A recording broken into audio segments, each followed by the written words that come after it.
Victory for 44-year-old President-elect Bassirou Diomaye Faye is significant, as it marks the first time since the country's independence in 1960 that an opposition leader has won in the first round.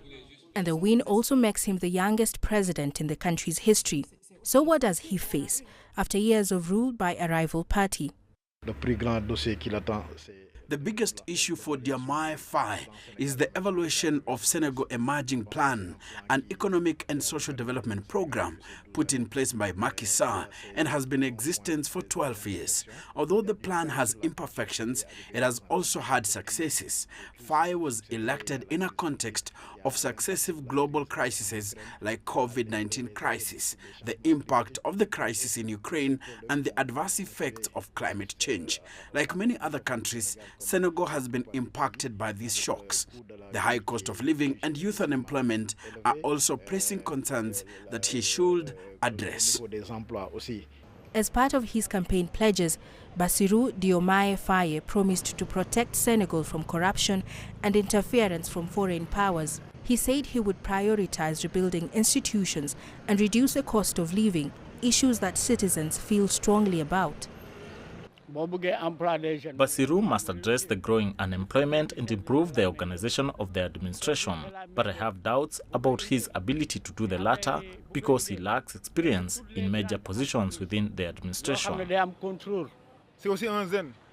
He's a young man like us. I believe he will work towards the betterment of young people and strive to improve our situation as we suffer greatly from poverty. Faye's win has now been validated by Senegal's top constitutional body, which says no objections had been raised by other contenders. He is expected to be sworn in on 2nd of April.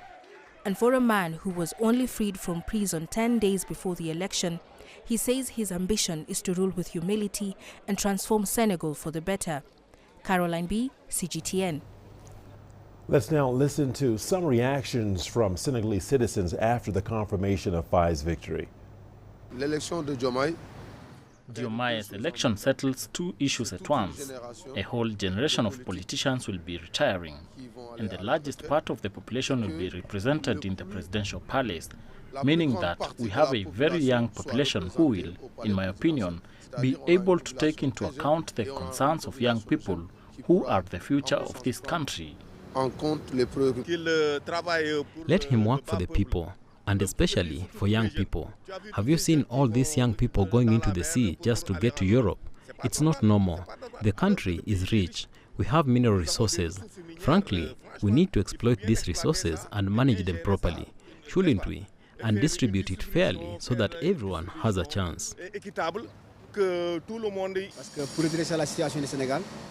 To put Senegal back on its feet, we need an experienced president, a president who intends to put the country back on its feet, who has honesty to work and put things first and right. Then the government he appoints, we want honest people, polite men, men who will tell the truth, and people who can turn Senegal around.